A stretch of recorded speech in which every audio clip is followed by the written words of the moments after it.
Bom dia, gente. Vamos entrando. A professora Jaqueline já está aqui conosco. Nós só estamos esperando todo mundo ser admitido na sala para poder dar início. Vamos aguardar aí uns 2, 3 minutinhos. Enquanto isso, acho que a gente pode ir dando os avisos administrativos, né? Como vocês sabem, né, nós vamos passar um formulário para que vocês coloquem presença, né? E isso será feito hoje apenas ao final da segunda aula, porque para não atrapalhar o decorrer da aula, perguntas, etc. e tal. Então, a gente vai passar no final para que vocês possam preencher esse formulário quando terminarem as aulas de hoje, né? Então, não se preocupem com a questão da presença, porque ao final a gente vai passar esse formulário. E nesse formulário, como vocês já viram, tem opção lá de dar sugestões para novos temas, né, novos convidados para o próximo curso, porque esse já não dá mais. Então, seria para o próximo curso de formação. Para não atrasar muito, né, porque nós atrasamos bastante na aula passada, então acho que a gente já pode dar início. Hoje nós vamos tratar de psicologia, né? Foi um tema muito solicitado, psicologia e saúde mental, das alunas do curso de formação anterior, né? Do segundo curso de formação, quando nós ainda tínhamos o recorte de ensino médio. Então, foi o tema que mais surgiu como sugestão. E para nós é uma alegria hoje estar aqui com a professora Jaqueline, que tem uma trajetória brilhante, é filha do Quadradinho, né? Então, nós do IDP, que somos aqui brasilienses, estamos muito felizes em tê-la conosco. A professora Jaqueline, que vai falar sobre a psicologia da moda e identidade, expressão de gênero tem relação com o papel social de gênero. E aí, professora, eu já vou trazer uma inquietação que surgiu nos dias finais das inscrições, que nós recebemos uma pergunta, talvez com um tom meio de crítica em relação ao tema da palestra. Por que psicologia da moda? Porque psicologia da moda, se fosse um curso para homens, não falaria de moda. Enfim, e aí eu falei, gente, mas é a disciplina dela, certamente ela vai trazer isso tudo para a gente e vai conseguir falar. Então, talvez esse pudesse ser um pontapé inicial, né, para a aula, para a gente tentar aprender exatamente o que é isso, como é e o que isso influencia na nossa vida, né?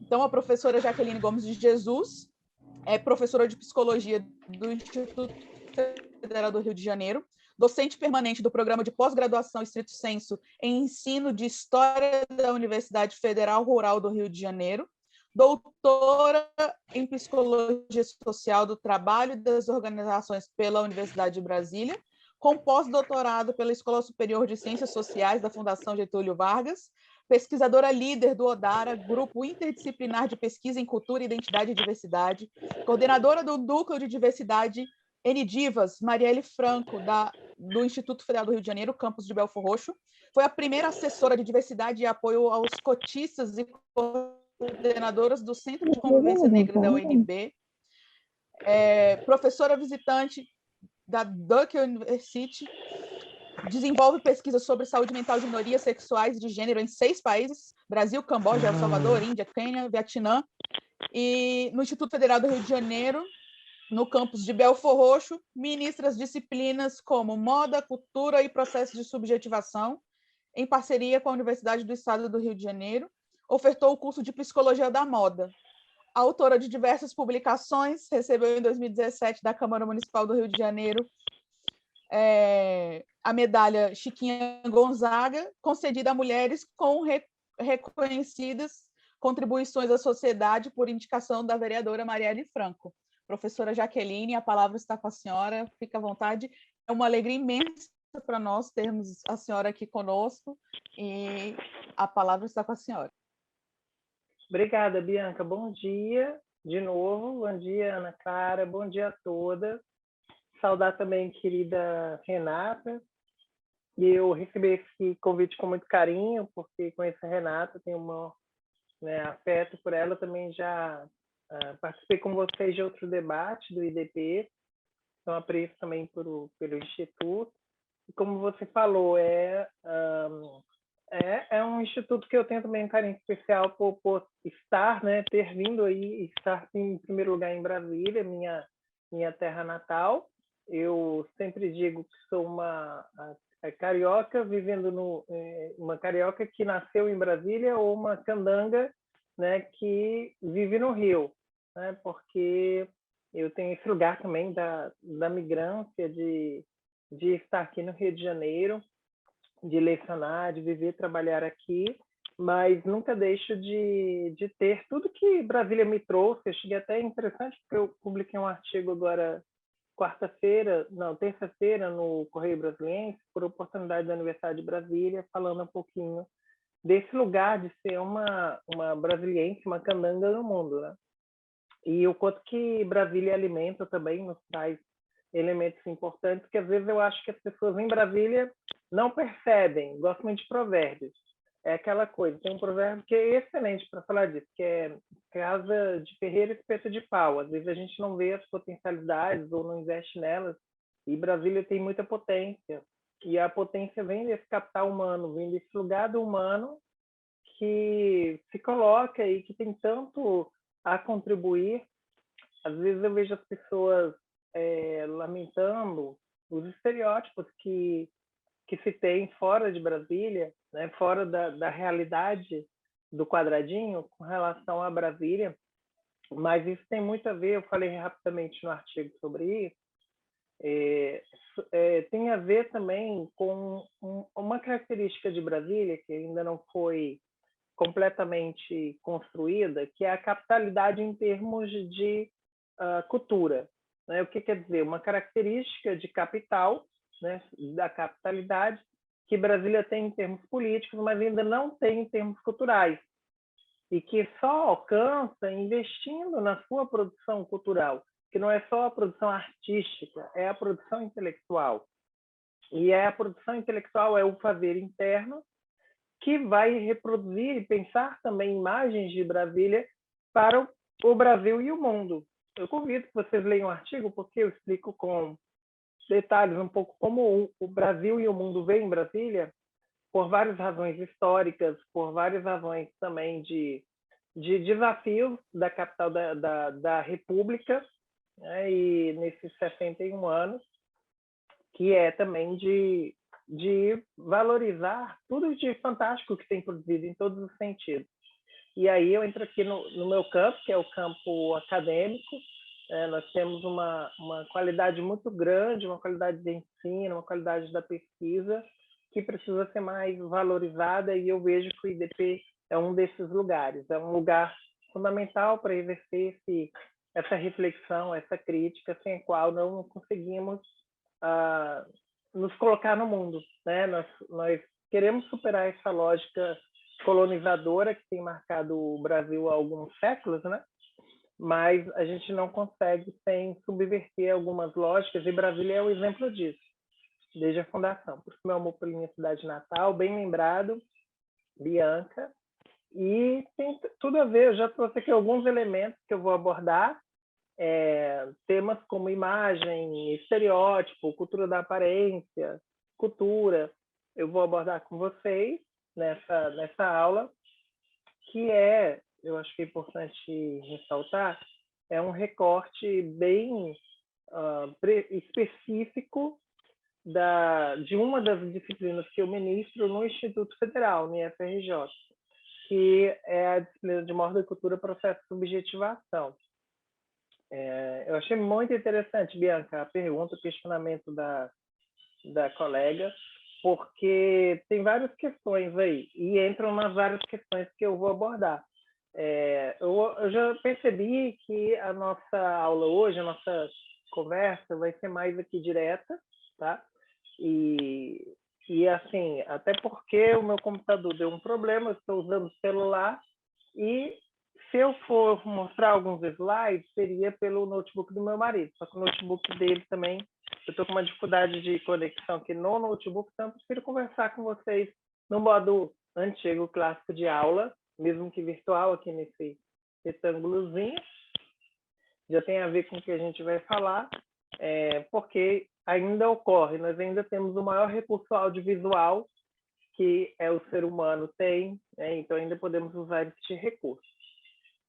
Deixa eu perguntar para vocês, tem alguém que vocês precisam de autodescrição? Não, né? Acho que não. Acho que A princípio, nós não temos essa informação, eu acredito que não. Não, não, só para saber se tem alguém que tem alguma questão de visualidade, não. Então, perfeito. Não. Já que, só uma coisa, se você precisar, pode me mandar o arquivo do slide, que aí a gente consigo pegar aqui e projetar para você qualquer coisa. Tá. Oi, Renata, bom dia. Tudo bem? Bom dia, pessoal. Desculpa, também tive um problema aqui na conexão, mas é isso, né? Não, mas acho que não vai rolar, não, porque tá bom. Realmente ele parou aqui.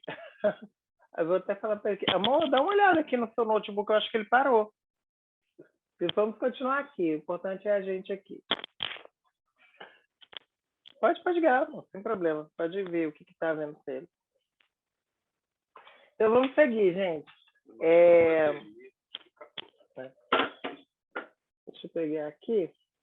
Bem, eu achei muito boa a pergunta, muito boa mesmo. Porque, assim, o fato de... Uma coisa que eu aprendi, o fato de estar falando também a partir do Rio de Janeiro e do lugar onde eu estou, me ajuda a perceber algumas coisas. E a minha formação, minha origem em Brasília, minha formação na Universidade de Brasília, né, principalmente na área de psicologia, me ajuda também a compreender algumas questões que a gente tem. E eu que, assim, faço um estudo a partir de um olhar global, de uma crítica, né, do sistema socioeconômico, de uma perspectiva, né, outra, também eu acho que tem várias conexões aí para a gente fazer. Eu vou tentar abordar essas conexões e entrar nos tópicos que eu pensei em abordar com vocês, que seriam mais entender e conversar com vocês sobre alguns conceitos básicos, tá? Como estereótipo, preconceito e discriminação. Explicar rapidamente o contexto geral do que a gente aborda na disciplina de moda, cultura e processo de subjetivação. E também, de forma mais aprofundada, no curso de extensão que eu ofereço, esse último eu não ofereci por causa da pandemia, mas que eu ofereci em parceria com a UERJ, com a Universidade do Estado do Rio de Janeiro, que é o curso de Psicologia da Moda. Tá? Então, é muito potente a gente pensar em moda. E por que eu acabei chegando nesse lugar, né? Pensar a psicologia, pensar o lugar da subjetivação na moda? Eu já estava aqui no Rio de Janeiro. Em 2015, eu pedi uma retribuição da UNB, da Universidade de Brasília, para a UFRJ, para a Universidade Federal aqui do Rio. Então, eu estava atuando no Núcleo Interdisciplinar de Ações para a Cidadania, que é um núcleo ligado à extensão da UFRJ, atendendo a comunidade da Maré, e da Maré principalmente. Então, assim, quando eu falo também, no final eu quero falar um pouquinho de um tema que é muito importante e urgente, que é a questão da justiça por Marielle. Essa minha ligação também com a Maré foi muito potente, porque a minha chefia na época era Eliana Souza Silva, que é presidenta da ONG Redes da Maré, que é uma entidade muito importante, que há décadas tem trabalhado pela cidadania na comunidade da Maré, e ela é da UFRJ também. Nesse período que eu estava na UFRJ, eu passei no concurso para o Instituto Federal do Rio. Eu, a princípio, daria aula de Psicologia da Educação no campus Nilópolis. Os institutos federais, gente, eles funcionam de forma diferente das universidades no sentido da autonomia. Como assim? Cada campus tem que ter um foco. né? E tem mais autonomia. Isso eu achei fascinante. Como eu cresci, literalmente cresci na UNB, a perspectiva era diferente. Eu nunca tive muito contato com a educação profissional tecnológica. Então, o campus Nilópolis, ele tem uma história mais antiga, foi um dos primeiros do Instituto Federal do Rio, né? E ele existe há muito tempo, na verdade. Foi só a partir de 2013, se não me falha a memória, que o presidente Lula articulou a transformação da rede federal de escolas técnicas e Cefet de forma voluntária nos institutos federais. E nesse sentido, no momento que eu passei no concurso e que eu iria para o campus Nilópolis trabalhar mais em psicologia da educação, eu recebi uma ligação, um convite de um amigo, hoje meu amigo, professor Fábio Silva, que era então diretor do campus Belford Roxo. Ele é um campus que ele estava criando, né? Ainda não estava estabelecido. E a proposta do campus Belford Roxo é trabalhar desde então economia criativa. Esse é o foco do campus, economia criativa, é pensar a economia do futuro. E quando o Fábio ele pensou o campus, ele pensou exatamente em uma região da Baixada Fluminense, porque também os institutos federais têm uma capilaridade muito grande, uma potência de interiorização enorme. Ele pensou exatamente em Belford Roxo, e onde foi cedido um terreno pela prefeitura de Belford Roxo na época, porque ela entendia como era importante atuar também nesse campo da moda, por alguns fatores que eu vou explicar para vocês. Primeiro, porque o Rio ainda é o estado, a unidade da federação que mais produz design de moda. Como assim? Em geral, as pessoas que não conhecem a indústria, a economia da moda, que está em tudo, né? As pessoas muitas vezes não veem, em geral. Eu até acho interessante, bem didático, aquele filme O Diabo Veste Prada, para pensar sobre essa indústria da moda, as pessoas entenderem que é excelente, assim, resume bastante coisa quando a gente para explicar um pouco essa economia criativa da moda. Ou seja, tudo que a gente está usando foi pensado por alguém. Muitas vezes não foi alguém que está aqui no Brasil, alguém que há algumas décadas pensou em algum outro lugar, em alguma metrópole econômica, política, cultural. Então, quando a gente não sabe, a gente não consegue subverter isso, né? Ou quando a gente ignora. Então, fui convidada para trabalhar com, né, a partir da psicologia. O Fábio, ele leu o meu currículo e perguntou se eu teria interesse de lecionar ao invés de Nilópolis, no campus do Belford Roxo. Me interessou muito, porque eu sempre fui envolvida com movimento social, com articulações fora da universidade. Tive que trabalhar muitas questões fora também, por estar no movimento LGBT, no movimento negro, feminista, está em várias ações. E eu achei fascinante, porque a proposta do Fábio era, nessa questão de sermos ainda a unidade da federação que produz mais design de moda, que é diferente, por exemplo, de São Paulo, que produz e lucra muito com a moda, assim, com a feitura, mas não com design. Quem geralmente produz o design consumido no Brasil e que faz no Brasil está aqui no Rio de Janeiro. E no período, lá em 2015, a gente estava aqui no Rio de Janeiro vivenciando, começando esse baque que infelizmente nós estamos vivendo aqui, né, que tem a ver com também o fechamento de várias instituições de ensino ligadas à moda. Ou seja, vocês devem imaginar que tem vários cursos públicos e privados ligados à moda, né? E Belford Roxo, em particular, naquele período, foi feito um estudo, todo o campus do Instituto Federal, de qualquer Instituto Federal do Brasil, faz um estudo socioeconômico da região, para avaliar a potência da região. E naquele período, o município de Belford Roxo tinha mais de 100 facções. Não facção, como em geral as pessoas que não são da moda não sabem, não é facção como as pessoas geralmente imaginam quando a gente fala aqui do Rio, tá? Não são essas, são outras. Então, como a gente fala na economia da moda, são as pequenas casas, pequenas lugares em que as costureiras trabalham. Se chama facção, esse é o nome que se dá. Então, é impressionante. E o foco lá, na época, era sapato.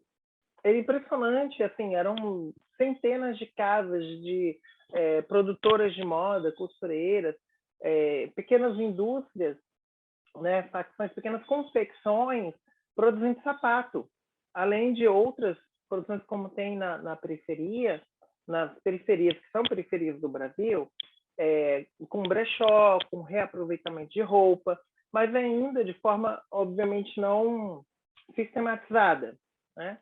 Então, foi isso que abriu esse caminho para Belford Roxo, e um fato relevante, que é importante de colocar. Belford Roxo, gente, já foi o município, tá? Da América Latina com o maior número de homicídios, tá? Teve uma época nos anos 80 em que, logo depois que esse município foi criado, ele com a Constituição de 88, houve uma grande formação de municípios no Brasil, tá? E por causa do Fundo Nacional, então muitos municípios surgiram, desmembraram-se do município maior, que não prestava tanta atenção naquelas regiões, e criaram e se fizeram.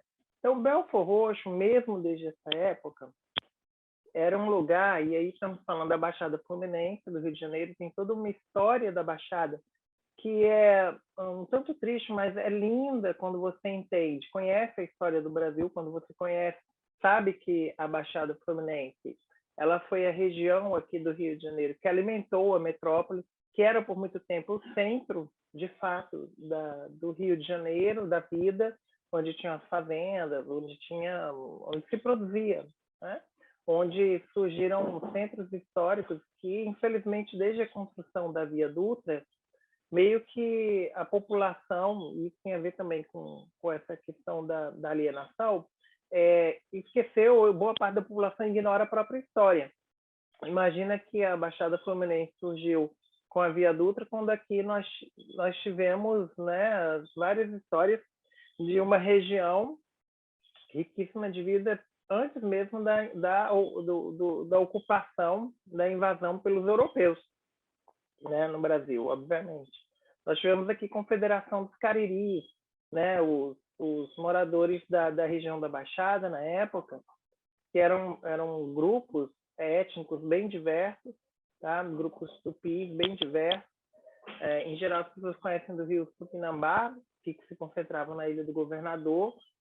É importante lembrar que eles são dos primeiros grupos humanos registrados pelos europeus quando eles chegam aqui de forma estereotipada, mas se fascinam com essas histórias. E, por exemplo, o Michel de Montaigne vai escrever os ensaios, em especial o capítulo que ele chamou sobre os canibais, que eram os tupinambás. E aí ele vai trazer esse olhar, né, que foi levado para ele, que dos tupinambás, que ele não sabia que eram os tupinambás, como canibais, e ao mesmo tempo falando da beleza, aquela criação do mito do indígena puro, do ser humano livre. Isso vai surgir aqui, né, da leitura dos europeus a partir da vida aqui no Rio de Janeiro. Então, me fascinei, porque é fundamental a gente pensar economia criativa exatamente na periferia, gente. Exatamente no subúrbio, exatamente onde as pessoas não esperam que a gente aborde a economia do futuro. Então, quando se pergunta por que a gente trabalha economia criativa em Belford Roxo, é muito interessante, a pergunta já traz uma resposta. Por que as pessoas só esperam que a gente aborde a economia criativa no centro? É muito interessante, é importante uma autorreflexão sobre os estereótipos que as pessoas têm entre periferia e centro. Depois que eu decidi ir, e aí formamos as disciplinas, o elementário, o que eu poderia contribuir com psicologia, no fim das contas, eu acabo dando aula em todos os cursos do campus, né? Porque a gente descobre que a psicologia tem, obviamente, a ver com tudo e com a economia do futuro, e porque nós estamos lidando principalmente com o humano. Eu vou trazer uns dados para você, já adianto agora. Boa parte dos dos ofícios, dos fazeres que nós, seres humanos, vamos proceder daqui a algumas décadas, vão ser realizados normalmente ou por um programa de computador ou por um robô. Então, para nós, seres humanos, vão ficar especialmente os fazeres e ofícios ligados à criatividade, gente. Ligados à criação. E a moda é um deles. E a psicologia é um deles. Então, nós vamos precisar desses, vários estudos eu vou mandar para vocês depois, um estudo de Harvard sobre isso, que, por exemplo, as profissões que a gente vê que vão precisar se adaptar, mas que têm potência para daqui a algumas décadas continuarem, mesmo no mundo onde mais de 70% dos ofícios, um programa de computador já faz, na verdade, hoje, um robô fará. Nós vamos fazer na área de relações humanas, aí entra a psicologia. As pessoas não querem uma consulta com um programa de computador, querem com a gente. Elas não querem discutir a sua vida no local de trabalho ou pensar o seu fazer com um programa de computador, é com a gente. Né? Eu estou aqui, mesmo intermediada pela telinha, tem um ser humano aqui, né? Do outro lado. Nós somos seres humanos, somos seres digitais também na sociedade da informação. Eu vou falar a diferença que eu faço entre termos uma sociedade da informação e termos conhecimento, mas daqui a pouquinho. Então, nós ainda temos isso do humano. E a moda, porque as pessoas... É meio básico falar isso, mas é importante lembrar para as pessoas porque que a gente vive. Nós vivemos numa cultura, às vezes esquecemos que somos animais culturais, né? Isso faz parte do ser animal cultural. Nós nos vestimos. É aquela velha discussão bem básica. Todo mundo come, todo mundo se veste. Mas, em geral, na sociedade que a gente vive, as pessoas não imaginam que alguém produz o seu alimento ou que alguém desenha e produz a sua roupa. E mesmo daqui a algumas... Não só sua roupa, tá? O seu calçado, a xícara, o copo que você usa, a colcha que você usa no seu sofá, o seu sofá, a moldura do seu quadro, a tinta, a cor que foi escolhida para pintar a sua casa, tudo isso tem a ver com moda, sabiam? Porque tem a ver com o princípio geral da ideia de moda, que vem do latim modus, ou seja, hábitos, costumes, que é pensar, formatar, desenhar, né? E aí tem uma liberdade muito grande, apesar de o mercado não permitir tanta liberdade na difusão, mas a gente tem uma potência gigantesca que não é aproveitada, de pensar o nosso lugar no mundo, né? Onde esse corpo animal humano, esse animal gregário, se constrói num contexto de comunidade e se coloca e transforma esse lugar. Então, a moda é muito perigosa, porque ela, ao mesmo tempo que ela tem sido usada há milênios, para a manutenção de status quo, ou seja, desde antes mesmo de termos leis santuárias, que eram leis que definiam explicitamente que você tinha que usar determinada roupa, porque você era de determinada classe social, não era só uma questão de gênero, era uma questão de classe e étnico-racial. Mesmo antes, nós já tínhamos a construção da ideia do vestuário, dos objetos em geral usados, desenhados e pensados para estabelecer um lugar de você na sociedade. Então, se você, e isso vou chegar na questão de gênero, se você não pensa sobre isso, esse é um curso de liderança feminina, principalmente para mulheres, isso é uma ferramenta potentíssima de conscientização do lugar que colocam a gente na sociedade e de questionamento desse lugar. Não é que vocês vão fazer um curso de moda, mas vocês vão ter consciência a partir de instrumental que é produzido por quem está pensando, quem é da psicologia, que pensa a moda, porque basicamente é isso que a gente faz na psicologia da moda, para poder olhar para esse mundo e entender como ele se constrói como uma grande cultura das aparências, como um grande teatro, que não pode ser entendido de forma apenas pelas leituras superficiais desse produto de moda, mas que lida com questões como a percepção, como os estereótipos de gênero, a sexualização do corpo feminino, porque esse corpo feminino é que é sexualizado há mais de um século para vender produtos. Tá? Então, é pensar sobre isso. e é estratégico. Estratégico para as minhas alunas, que na maioria são mulheres negras, né? Temos homens, temos pessoas LGBT, porque é um curso de moda e geralmente atrai mulheres LGBT.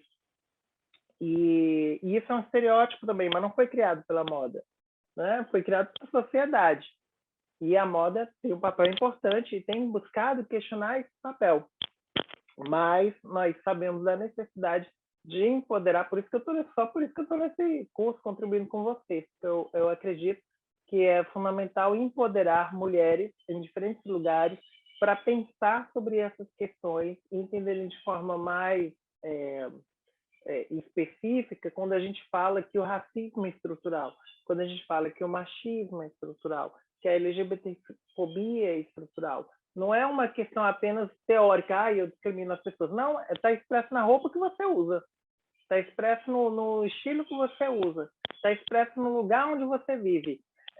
Não quer dizer que eu vou mudar todo o meu visual, eu vou ser uma pessoa super inclusiva. Não é isso, mas é interpretar o que o ambiente construiu para você, e o seu corpo é o primeiro território que você vive, e o que construíram para você, e o que você não tem consciência de que esse território corpo, né, esse território pele, onde a gente está, é a primeira roupa, e que não foi você que escolheu essa roupa.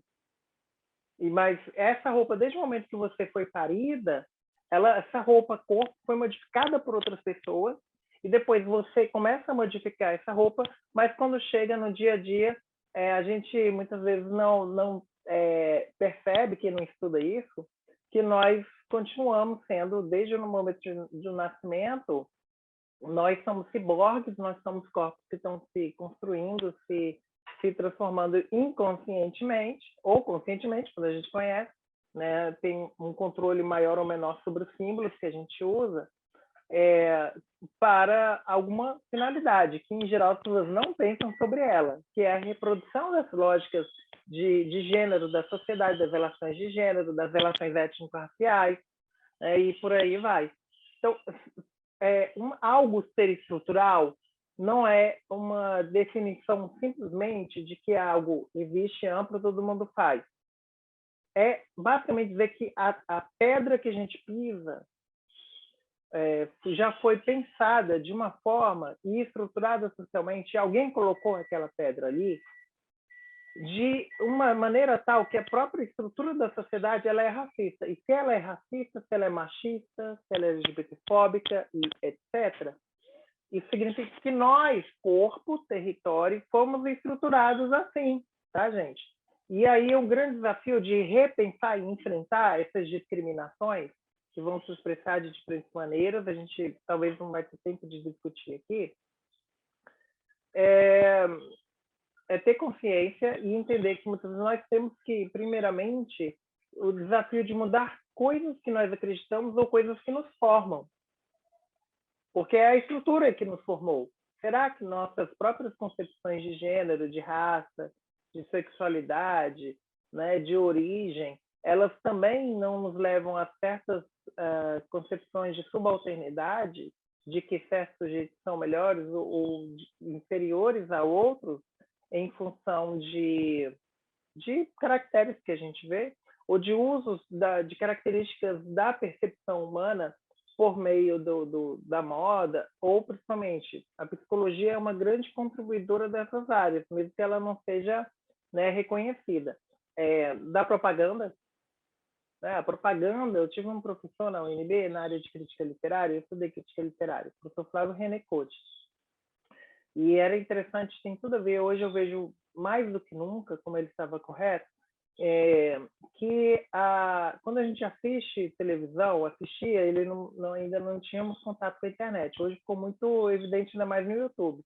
Mas, em geral, não são as propagandas feitas para a novela, para o jornal. É o contrário. Na verdade, o foco da programação é a propaganda, mas ela tem que ser apresentada para você, para a gente, de forma disfarçada, como, na verdade, um apetrecho da novela, ou do jornal, do programa que você está assistindo. E, então, tem, sim, uma formação educativa a partir da produção de moda divulgada na TV, divulgada no outdoor, antigamente nas revistas, no seu livro didático, que tem tudo a ver quando a gente vai estudar, né, psicologia da moda, tem a ver com a própria formação do indivíduo, desde antes da alfabetização, como eu falei. Mas, principalmente no processo de alfabetização, já antes dos 3 anos, a gente já tem muito calcados esses estereótipos de gênero. Por observação, infelizmente, esse é um grande desafio para a gente enfrentar os estereótipos de gênero. Não esqueçam nunca, pessoal, que quando a gente fala de gênero, sempre está interseccionalizado com raça, com etnia, com idade, com várias, né, com classe. Então, não deixem de perceber que não estou falando, como em geral já é uma questão para falar para vocês, quando a gente fala homem ou mulher, você já pensa numa pessoa branca. Né? Estamos falando de pessoas negras, LGBTs, indígenas, tá? E aí é importante entender como é construído esse imaginário. Na psicologia, o que a gente chama de psicologia da moda, ou entender o processo de subjetivação na moda, na verdade, não é uma área consolidada fechada, é um conjunto de saberes da psicologia que a gente aplica para compreender esses costumes que são transformados ao longo da história. Quando eu entrei no campus, uma das primeiras disciplinas que eu ofereci, eu ainda ofereço, se chama Trabalho e Felicidade. Então, eu sei que foi criada há alguns anos uma disciplina na UNB, eu não sei qual é o departamento, sobre felicidade. Eu já ofereço uma disciplina de trabalho e felicidade antes da UNB, só que não, em geral não se vê porque é um campus na Baixada Fluminense, na periferia. Mas isso é muito interessante, como esse tema tem tocado as grandes indústrias, corporações, os administradores, os gestores do tema da felicidade. É o grande tema. O grande objetivo é te vender felicidade.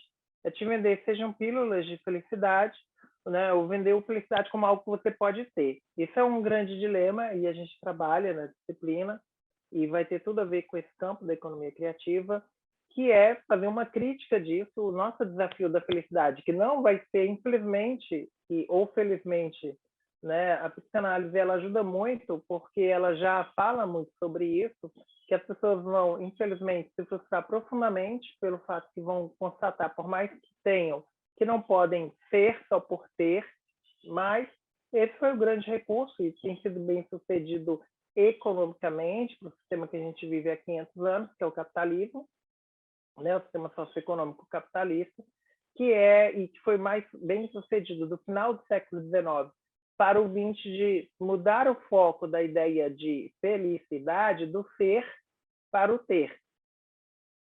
E esse ter, essa mudança, eu acho que o século XIX é muito importante para a gente pensar, inclusive aqui em termos de Brasil, pensar essas transições de olhares da cultura, e não à toa a moda vai mudar bastante aí, vai adquirir algumas características importantes para a gente repensar a sociedade, o que a gente precisa entender.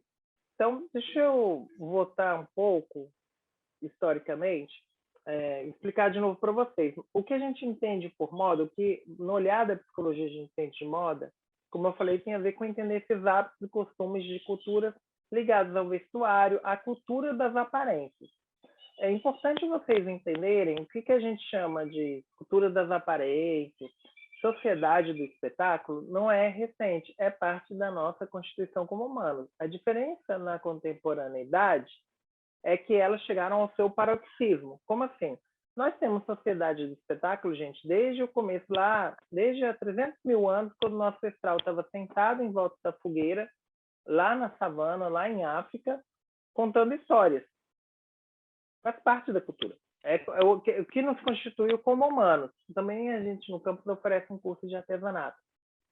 E fala também desse começo do humano, que é a mão humana que pegou o barro, transformou em vaso, transformou em alguma coisa, e aí moldou também o ser humano. Esse foi o começo. A mão humana criou o ser humano. A cultura é indissociável da nossa formação, a tal ponto que a gente tem dificuldade até de entender o que é cultura, o que é natureza na gente.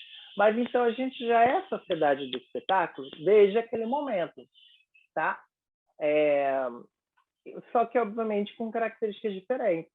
Quando a gente pega o Paleolítico, E a gente vai perceber ainda não tantas divisões de gênero, como a gente vai perceber, começar a perceber, por exemplo, divisão sexual do trabalho, a partir do trabalho arqueológico, que vai ocorrer no Neolítico, tá? No Paleolítico ainda não tinha tanto essa presença, mas já havia essa experiência do se reunir, obviamente, do contar a história, do construir as imagens de mundo, dos desenhos, se vocês forem observar a arte rupestre, representações já ali, abstrações do ser humano geral, né? Como eles entendiam, né? O humano antes do humano. Eu diria que nós ainda estamos no humano antes do humano, porque o humano é um projeto que a gente ainda não conseguiu concluir. Já há 300 mil anos a gente está nesse projeto. Então, já havia... Só que qual é a diferença dos nossos ancestrais naquela sociedade de espetáculo para a gente? A modernidade, pessoal, é esse tempo que a gente vive. Quando eu estava na UNB, nos 90, a gente só falava de pós-modernidade. Hoje ninguém fala de pós-moderno. Acho interessantíssimo isso. Mas eu vou chamar de modernidade. Então, a gente que vive na modernidade, a gente vive uma tautologia. O que é essa tautologia? É uma redundância, né, dessa experiência do observador e do espetáculo. Se antes era bem definida o papel, o que é plateia, o que é palco, hoje isso é misturado para a gente. Para a gente é confuso, porque tem a ver também com a questão da sociedade dos indivíduos, né, que o Norbert Elias trabalhou muito. Essa característica nossa de sermos indivíduos e que é diferente do que era para os nossos ancestrais. Então, se lá era bem definido esse papel, inclusive era ritualizado, hoje para nós se tornou cotidiano e é confuso se nós somos a plateia ou se somos o palco. E essa telinha, né, que seja do celular, seja da TV, seja do cinema, esse lugar de tela, ele foi construído, gente, ele foi cultivado. Até isso é design. Que as pessoas usam no design também, vem de estudos de psicologia, vem de uma construção, de uma criação de modos de hábitos. Então, olha só, e não foi em qualquer contexto histórico. A gente não vai ter tempo de falar aqui, mas tem uma coisa que é muito importante para repensar a construção do olhar do sujeito moderno, que era a câmera obscura, tá? A gente vai ver uma transição do tipo de olhar sobre o mundo. Não é à toa que as pessoas antigamente tinham um olhar, uma forma de observar o mundo que era uma representação que não dissociava o símbolo do signo. E hoje nós dissociamos muito isso, tá? As pessoas não tinham essa concepção tão abstrata do real como a gente tem. A transformação da forma de ver o mundo antes do século XIX para essa forma que a gente tem de fechar o mundo num retângulo ou no quadrado é muito interessante. Isso é um recorte. Tem a ver vai ter como consequências desse olhar. A gente vai ter experiências da câmara escura desde o século XV e XVI. Mas no século XIX vai ter uma transformação também pela fotografia, depois pela invenção da fotografia em movimento, que se chama cinema, né? É o audiovisual, como a gente entende, que vai formatar o olhar do observador nessa telinha, tá? Nesse recorte. Isso é um recorte. É esse interessante jogo magnífico da propaganda, do design, do marketing, é trazer recorte. Por que recorte? Porque te permite, você que dá o recorte, direcionar o olhar do observador. Então, o nosso olhar é direcionado, já é constituído direcionado para certos focos. E quando a gente está, por exemplo, na rua, vendo uma roupa, vendo um sapato, a gente mais do que está vendo a gente se vendo, na verdade, tem muito do que a gente, acho que até mais, do que a gente considera que os outros estão vendo para a gente. Então, nós estamos trazendo para a moda o recorte que nós aprendemos da propaganda, do marketing, de estar nessa telinha. Por isso que a modernidade é uma tautologia. A gente, ao mesmo tempo que se coloca, que a gente é plateia, a gente se coloca como palco. Nós também, não é à toa que somos atores sociais, ok? Então, isso é uma diferença deles. Isso gera questões também, né? Vários desafios.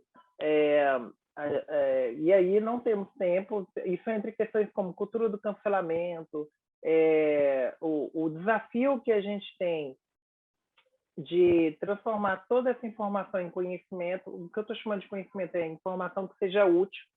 Nós temos acesso assim, a toneladas de informação comparavelmente a nossos ancestrais, mas nós sabemos usar muito pouco.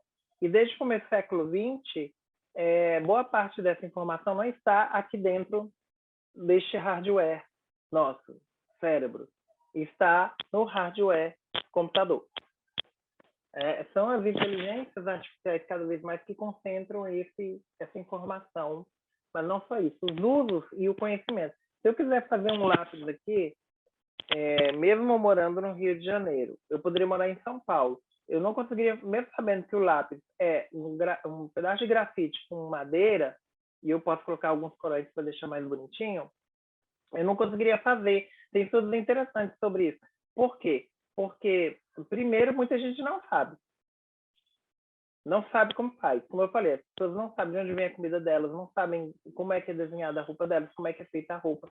E quem sabe, eu vou entrar nessa questão de quem sabe, não necessariamente consegue fazer, porque pela forma como foi formatada a rede global de produção, e isso tem a ver com o capitalismo que a gente vive, a aldeia deixou de ser a dos nossos ancestrais, as 15, 20 pessoas conversando em volta da fogueira, e a aldeia virou o globo, por isso é uma aldeia global. Só que essa aldeia global, ela distribuiu também atribuições. Então, eu teria que conseguir madeira de uma empresa específica, grafite de outra, e mesmo um lápis, até mesmo no contexto do Brasil, muitas vezes ele não é feito com insumos só do Brasil. Isso que é Brasil, imagina outros países. Depende de uma rede global de produção. Isso é uma questão muito interessante que vocês estão vendo agora, de forma acentuada, colocada, que o discurso neoliberal colocou que, nossa, que fantástica essa distribuição global. Só que esqueceu de colocar que são algumas potências que detêm os saberes sobre esse fazer, né? E os royalties e a renda sobre isso. E cada vez mais concentram esse conhecimento. Então, não é à toa que, por exemplo, os Estados Unidos têm manipulado tanto politicamente, culturalmente o Brasil, contra a China, porque a China é que detém a tecnologia do 5G. E o 5G é a tecnologia que vai lidar com uma das questões centrais que a gente vai enfrentar daqui a alguns anos, que é o estabelecimento dos carros automáticos, por exemplo. O carro automático só vai funcionar com 5G, com a internet contínua, com a internet das coisas. E outras atividades. Lembra que eu falei para vocês que daqui a alguns anos tem mais de 70% das ações, atividades vão ser feitas por programas ou por robôs? Então, por isso, mais uma vez, a gente tem que focar na nossa área também da criatividade, de produzir o design. Quando a pessoa chegar em casa, isso eu estou falando de tecnologias que já existem em laboratório ou já sendo utilizadas, tá? Aqui, por exemplo, a gente tem impressora 3D que imprime roupa. Não é só a 3D que imprime aqueles modelozinhos. A gente pode colocar uma resina e você, na sua casa, no futuro, vai poder imprimir a roupa. Mas, mesmo que você possa fazer isso em casa com um equipamento, vai ter que ter alguém pensando o design dessa roupa para te vender esse design, tá? Você pode até fazer na sua casa, beleza, tem essa liberdade, faça em casa. Só que a gente tem uma série de estudos no campo da moda que vai envolver modelagem, vai envolver a costura cada vez mais vai ser afetada, mas tem a ver com vários elementos de anatomia, de estudo de cor, de percepção, que muitas vezes são feitos de forma diletante, mas que são bastante eficientes, ou reproduzem o que as pessoas, por exemplo, esse campo de psicologia da moda, ele é muito trabalhado no Reino Unido. Eles têm mestrado, doutorado nesse campo. Pensado esse design. Então, esse é o lugar do humano. Será que nós, como brasileiros, né, como brasileiros, a gente vai... Como é que a gente vai ficar se a gente não se consolidar no campo do design de moda? A gente vai continuar ou até vai chegar ao extremo de só comprar o design feito fora do Brasil? Veja só as roupas que, em geral, a gente está usando. No caso, estou usando brincos feitos por uma aluna, tá? Isso aqui é um brinco da marca Clichê, que é uma marca dela. Ela é uma afroempreendedora da Baixada Fluminense, tá? Esse vestido é um vestido que eu comprei da marca Negrife, que é uma marca que são africanos que moram aqui no Rio de Janeiro, então tem uma inspiração da cultura africana e por aí vai. Mas, em geral, a moda que a gente usa, simplificando, ela foi pensada nos Estados Unidos há 5 anos atrás e vendida aqui por um custo mais baixo, na verdade. Ou, como é que se costuma fazer no Brasil, com um custo mais alto, só que rotulada com uma moda de última linha, e é fantástica porque é feita nos Estados Unidos. E, então, assim, é fundamental pensar moda não por como geralmente foi criada a ideia de moda, como é uma coisa superficial, porque geralmente quem pensava, quem fazia moda, eram mulheres. Então, tudo que as mulheres estão envolvidas é colocado como algo superficial. E tem um nicho, as mulheres tiveram que ocupar esse lugar da moda, tá, para transformá-la, por uma questão de desafios de questionar o próprio gênero, tá? Parece às vezes muito estereotipada, superficial, isso faz parte também da lógica do machismo, porque são muitas mulheres envolvidas. Em geral, são as mulheres que estão onde? Que são as costureiras. Os estilistas, em geral, quem aparece são homens. Ainda tem isso. Mas as mulheres tiveram que repensar ao longo da história a própria moda, porque os lugares que nós, como eu disse para vocês, ao longo da história, estabelecidos culturalmente por meio da moda, prejudicavam principalmente, vão prejudicar historicamente por alguns milênios, ainda hoje, as mulheres. Então, as companheiras, por exemplo, século XIX, as sufragistas, as feministas da época, elas já percebiam, e as mulheres em geral trabalhadoras, elas já tinham essa consciência de como a moda que era oferecida, a chamada moda feminina da época, colocava as mulheres em determinados lugares e os homens em outros, ou seja, o homem também se veste, tá? Mas a roupa do homem era colocada como a roupa do humano. Eu queria que vocês lembrassem do que a Simone de Beauvoir ensina, que é exatamente assim, ela vai fazer uma crítica ao Sartre, as pessoas às vezes usam assim, como se fosse a mesma escola, confundem, é a mesma escola no caso, mas a Beauvoir, ela vai fazer uma crítica ao Sartre quando ele fala que a gente existe para... Não, a gente existe a partir da nossa existência, do fazer se cria uma essência. Aí ela vai criticar que esse humano que o Sartre pensa não inclui a mulher, porque a mulher, da forma como ela é construída na sociedade, ela vai ser excluída desses caracteres que o Sartre considera do humano. Então é importante notar que o Sartre, e ela já apontava isso, o Sartre não está falando do humano, como as pessoas às vezes colocam, né, quando não conhecem a fundo da obra. Ele está falando de homens. E ela traz essa crítica de não olhar e, na verdade, pensar o humano a partir só do homem. E como é construído esse humano e a mulher como um diferente do homem. Homem, em geral, né, desde o século... até o século XVII na Europa, pensado como sujeito do sexo masculino. E com os estereótipos todos que tem com a ideia de sexo, né? Eu cada vez mais estou consciente de que é difícil a gente falar de sexo porque na cultura as pessoas confundem sexo com gênero. E elas pensam sexo como genital, na verdade. Então, eu estou achando mais prático falar de corpo genital, de gênero, porque para ficar mais didático, para as pessoas compreenderem o que a gente está falando, porque ainda se confunde muito. Tá? Mas vamos lá. O que eu comentei isso? Então, as companheiras lá do século XIX, e aí, assim, tem um questionamento muito grande no centro dos conflitos do capitalismo, como o Hobsbawm fala, né, na obra Era das Revoluções, onde vão se convulsionar ali na Europa essas questões do capitalismo.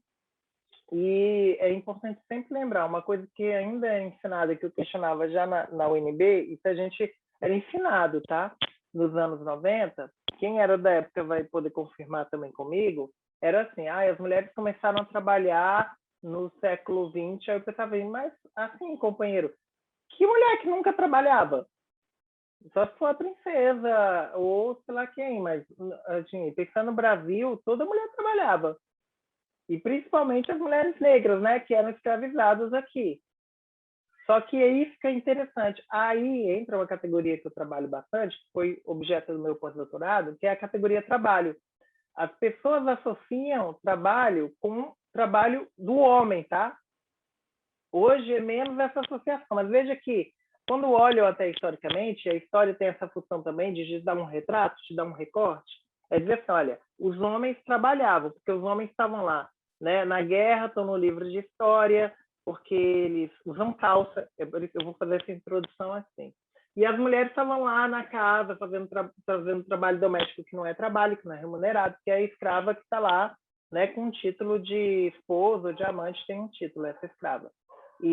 Ou ela está trabalhando na rua como negra de ganho, ou ela está se prostituindo, mas isso não é visto como trabalho. Por mais que sejam condições geralmente subalternizadas da mulher, mas se coloca como se não fosse um trabalho. Não é à toa. E não é à toa que elas perceberam logo, lá no século XIX, por exemplo, quando no contexto europeu, e isso eu estou dando um exemplo de moda, porque depois eu poderia dar outros exemplos globais, mas vamos focar aqui por causa do tempo. Elas perceberam que o fato de só os homens usarem calça, calça era associada com trabalho, naquele contexto da sociedade industrial. Então, o fato da mulher ocupar a calça, o território calça, foi importante para ressignificar o lugar do trabalho na mentalidade das pessoas sobre o lugar da mulher. Dizer que a mulher ocupou esse lugar calça e para poder ir trabalhar, para dizer que era trabalhadora também, mesmo já trabalhando, olha que interessante. Foi uma estratégia muito inteligente e importante para mudar esse imaginário que colocava a mulher como aquela que não trabalha e, portanto, usava só saia ou vestido. Tá? Para nós, hoje, olhando historicamente, assim, para muita gente, quando a gente faz um olhar anacrônico, a gente pode não perceber esses detalhes ou entender de forma confusa. Então, é importante fazer uma leitura sincrônica da história. Então, para aquele sujeito, foi muito importante. Não foi apenas uma questão de eu vou usar este objeto, né, como se pode especializar. É mudar o próprio símbolo. A relação do símbolo com o signo. Já começa uma coisa importante aí de deslocamento. Então, o movimento feminista, de forma geral, tem um papel muito importante, muito mais do que as pessoas imaginam, e muito anterior ao século XX, mesmo que ainda muitos movimentos não se chamassem feministas, para realocar esse lugar dessa mulher. Por quê? Porque é a mulher que tinha que se mover, gente. Porque é a mulher que era o sujeito, né, que é o sujeito desprivilegiado. Vocês acham que o homem cisgênero, o homem branco, o homem supostamente hétero vai se mover? Um ou outro, né, que tenha consciência, mas se for esperar a consciência das pessoas, em especial de quem está no lugar de poder, espera muito, porque demora para mudar, viu? Então, a gente que se move, são as minorias, são os grupos minorizados que se movem para transformar isso. Quem está no centro já não se move, não. Então, as mulheres se moveram. E isso que é interessante, como afeta a moda, porque a moda logo é vista como um instrumento potente de instrumentação social, mas, ao mesmo tempo, uma coisa que as pessoas falam muito hoje, a mulher adora sapato, tem muito mais, as pessoas não refletem sobre isso, o que elas estão falando com isso. Por que o vestuário feminino ele é muito mais diverso do que, por exemplo, o masculino? Por causa disso, porque as mulheres tiveram que inventar, tiveram que se reinventar esse território corpo, porque uma das características também fortemente e até torturantes, que são que a mulher, como categoria mulher, né, nessa ideia, é obrigada a seguir, é a ideia de embelezamento. E aí, várias críticas que a gente faz é como as pessoas usam, né, criam a ideia do que é belo, o que é bonito, cada cultura, cada comércio, cada nicho de mercado constrói, e elas compreenderam que tinham que dominar esse símbolo para poder transformá-lo também. Ou seja, isso ainda é muito forte. Quando a gente fala, e assim, as pessoas nos ouvem antes da gente falar. Então, chega no meu corpo, as pessoas que não sabem, por exemplo, que eu sou doutora, que sou doutorado, quem sabe muda muito, isso é interessante. Mas quem não sabe, vem o meu corpo, aí tem uma determinada perspectiva muito interessante. Ou outra. E é isso com o nosso corpo. Então, as pessoas, em geral, vão ter o homem, né, a figura homem, quando elas veem, como aquela que elas vão ouvir. Tá? especialmente se for um homem branco. E esse homem pode não ser especialista, posso falar a palavrão? Vou usar o palavrão de forma didática, que é uma aula. Pode ser especialista em P nenhuma, mas da forma como ele se apresenta, as pessoas ouvem ele. Gente, olha o que a gente vive, não só nas mídias sociais, na internet, quem as pessoas seguem, mas olhem quem as pessoas elegem. E eu estou falando do Rio de Janeiro, eu estou falando de eu sei o que as pessoas elegem. E me perdoe quem está aí morando em Brasília, mas eu vi o que foi eleito em Brasília. Né? Em todos os níveis. É isso. Se você não domina, não tem os instrumentos para pensar como esses símbolos são construídos, as pessoas continuam elegendo os mesmos homens ou as mesmas figuras, que podem ser mulheres, mas que corroboram com esses homens mesmos que estão aí postos, que é essa ideologia que está posta, com esse pensamento machista, com esse pensamento racista, e muitas vezes floreado, porque hoje também é uma característica nossa, e não nossa, porque a gente não é assim, né?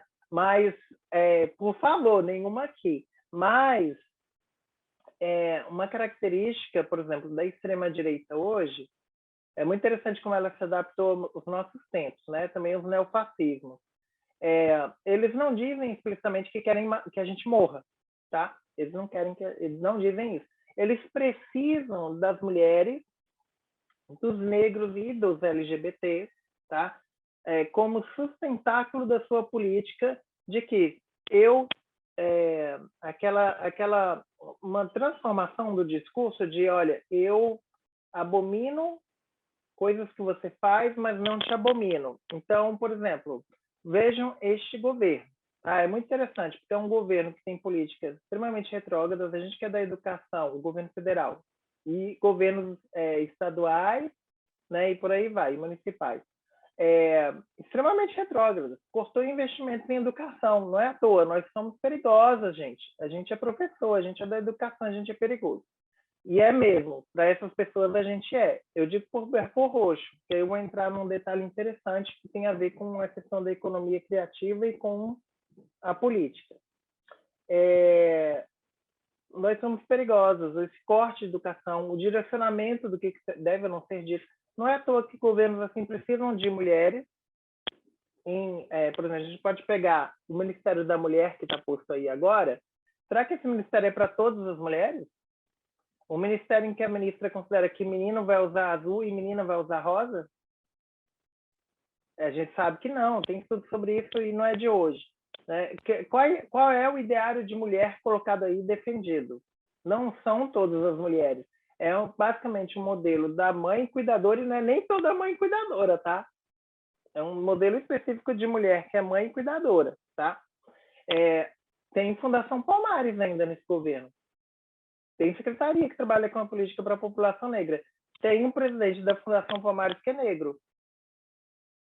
E é essa figura que vocês viram que ataca personalidades negras históricas, que ao contrário do que é o propósito da Fundação Palmares, que é preservar a cultura afro-brasileira, ele considera que o maior inimigo da população negra é o movimento negro, e não o racismo, né? A gente tem uma secretaria LGBT nesse governo, que inclusive ano passado viajou para o Mercosul e defendeu a posição do governo federal de que o Brasil não deve usar os termos crimes de ódio, orientação sexual e identidade de gênero. E a pessoa que coordena a Secretaria LGBT é uma pessoa LGBT. Aliás, é uma mulher trans, tá?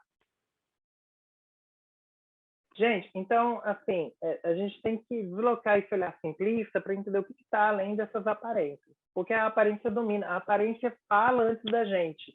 Se a gente não domina, se a gente não entende a moda, se a gente não entende como esses símbolos são construídos, a gente continua sendo usado e achando que só o nosso blá blá blá, só a gente falando, só a gente discutindo, um dia de palestra vai mudar alguma coisa na cabeça das pessoas. E mesmo, por exemplo, eu trabalho na área de gestão da diversidade.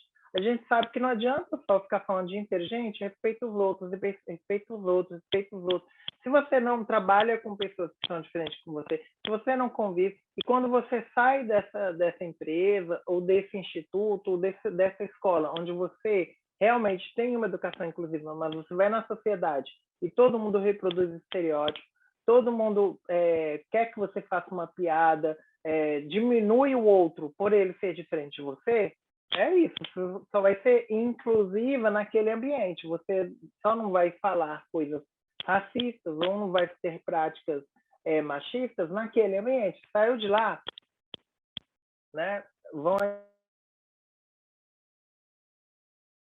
Você cortou seu áudio, Jaque. Você fechou o microfone. Acho que caiu. Deixa eu ver se eu voltei. Acho que alguém me ligou e caiu. Voltou, né? Fala Voltou. alguma coisa. Vê. Voltou. Então, assim, olha só que desafio. Bem, então, muitos elementos para a gente trabalhar, a questão da cor mesmo, como é que na cultura brasileira a gente sempre tem que fazer uma leitura decolonial. Como é que na cultura brasileira conseguiram implantar essa ideia fixa, por exemplo, que eu lembrei agora da ministra, de que azul é cor de menino e rosa é cor de menina, né? Isso aqui é recente, tá? Resumindo a história, no Brasil, é dos anos 50 do século XX, ok?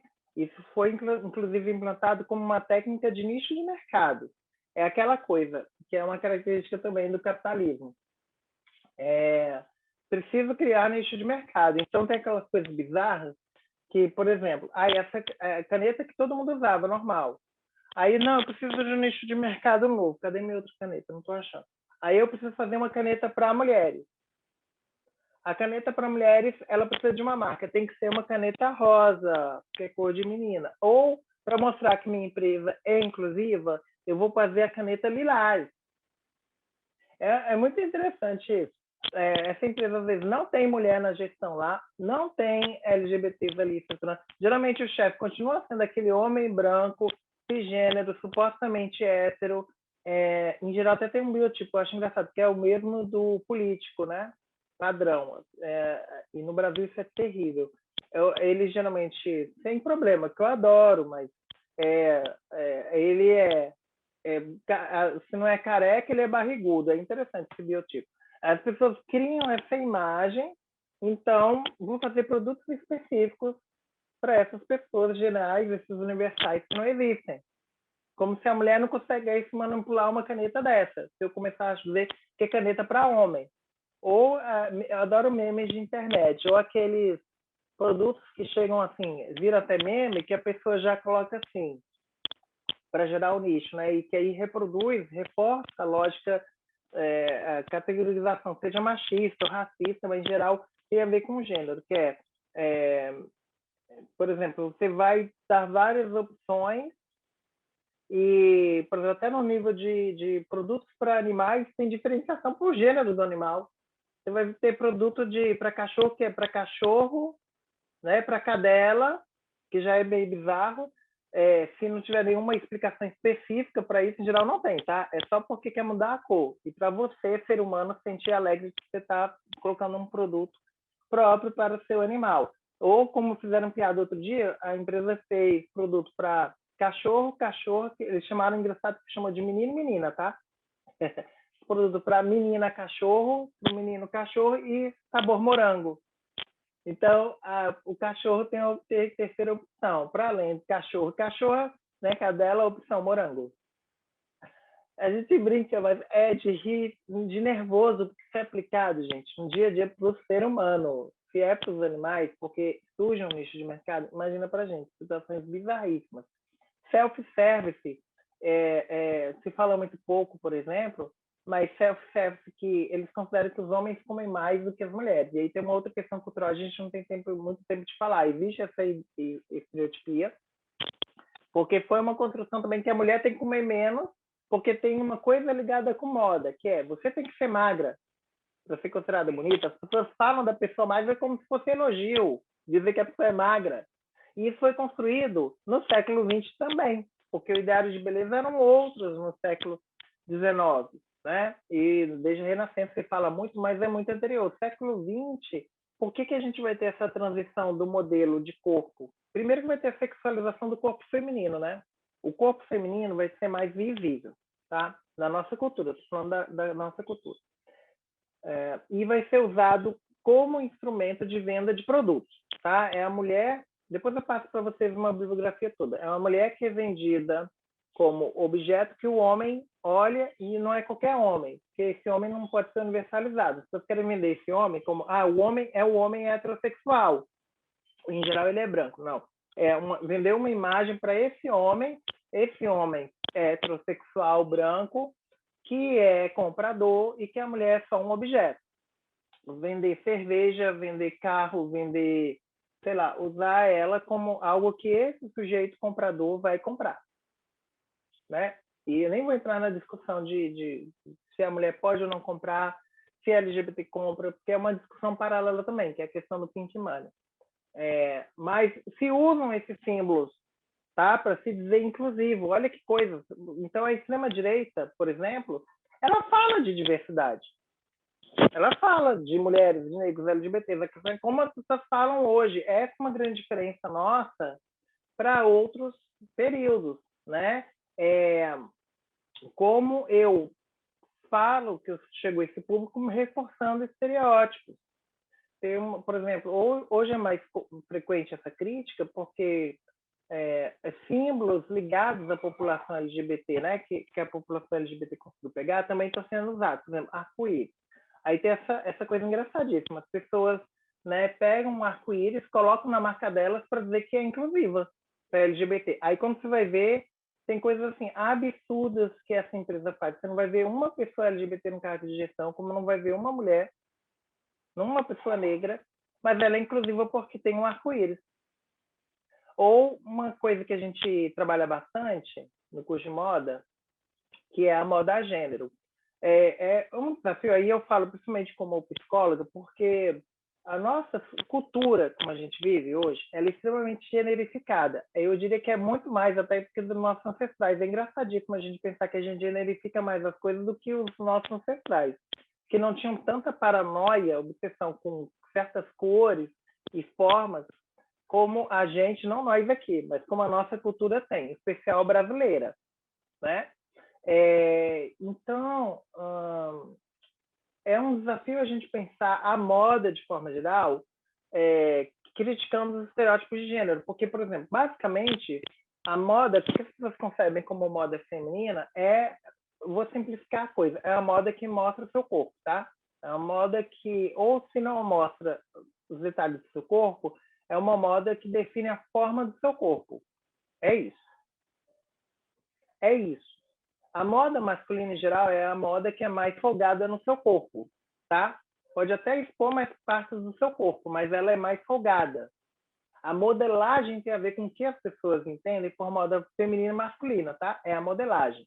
Então, isso já foi formatado na cabeça das pessoas como um elemento de que as pessoas definem como masculino e feminino. No olhar, já está predefinido. Então, a gente tem o desafio de como eu vou reconstruir, fazer uma moda a gênero, ter o olhar das pessoas já é generificado para tudo. As pessoas olham, isso aqui já vem como um objeto masculino. As pessoas olham, isso aqui já vem como um objeto feminino. Então, a gente tem um desafio muito grande de mudar esses símbolos. E a moda a gênero, ela busca isso, mas eu acho que ainda o problema de buscar como uma terceira via é porque, na verdade, as outras continuam existindo como estereótipo. E, em geral, o que as pessoas estão chamando de moda a gênero, porque, assim, gente, você poderia usar qualquer roupa. A questão é que na cultura se coloca, eu não posso usar essa roupa em tal lugar, ou eu não posso usar essa roupa, por isso que eu sou isso, que eu sou aquilo. Então, a moda a gênero, em geral, hoje, que as pessoas estão fazendo, por isso que é importante uma análise, uma crítica, ela, em geral, é roupa de uma cor, ou mistura um monte de cor, ou ela geralmente é aquilo que eu falei, a moda é a roupa folgada.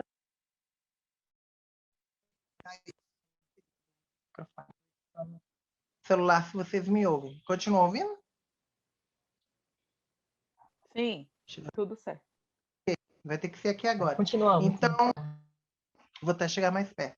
Então, no fundo, é complicado o que a gente está chamando de moda gênero. Na verdade, o desafio é pensar não exatamente a roupa que a pessoa está usando, mas por que aquela pessoa tem que usar aquela roupa, entenderam? Por que ela não pode usar outros modelos de roupa? É uma fuga do sujeito para o objeto que o sujeito usa, ok? Então tem esse grande desafio. Ou nem entra na questão dos bolsos e outras histórias aí, outras questões que fazem parte. Então, por isso, mulheres têm muito mais variedade de vestuário, porque nós tivemos que reconstruir vestuário, e os homens não. Então, tem um grande desafio aí também de repensar esse lugar, moda chamada masculina, que foi masculino e feminino, moda infantil, moda não infantil. Eu acho ótimo também os nichos. A moda infantil, que na verdade é vendida para os pais, tá? É o que a gente faz para os pais. É que nem moda agora, moda animal. E a moda plus size, que tem a ver com essa mudança de estereótipo a modelo magra, por que interessa tanto para o mercado? Foi o interesse do mercado da indústria de moda. A roupa, quando você olha num corpo magro, ela define melhor, né, no olhar de quem está dizendo, até porque demanda menos tecido.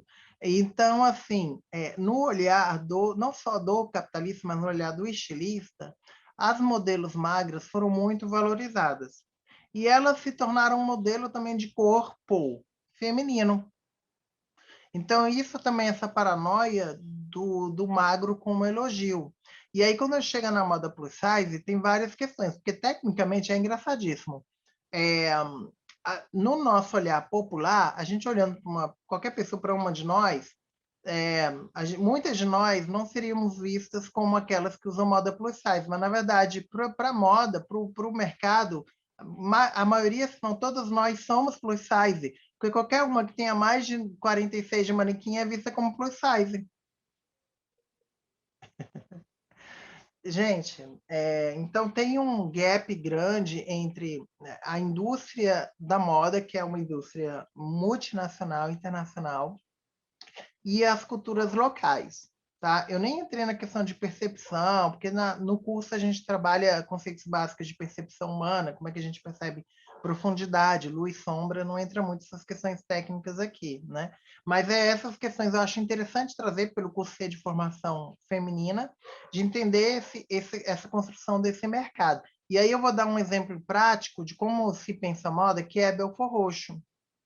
Se lembra que eu falei que a prefeitura anterior cedeu o terreno do Instituto, do nosso campus lá em Belford Roxo, do campus do Instituto em Belford Roxo. Belford Roxo, como eu falei, é Baixada Fluminense, tem toda uma história. Ele foi cedido pelo prefeito anterior, que era do PCdoB. O prefeito que entrou, ele é bolsonarista, ele é um prefeito que, assim, é daqueles que eu digo para você, não é que tenha posição direita-esquerda, mas é apenas que apoia o fundamentalismo. Então, assim, ele entrou e uma das primeiras iniciativas foi dizer que queria o nosso terreno porque tinha que construir uma coisa mais útil ali.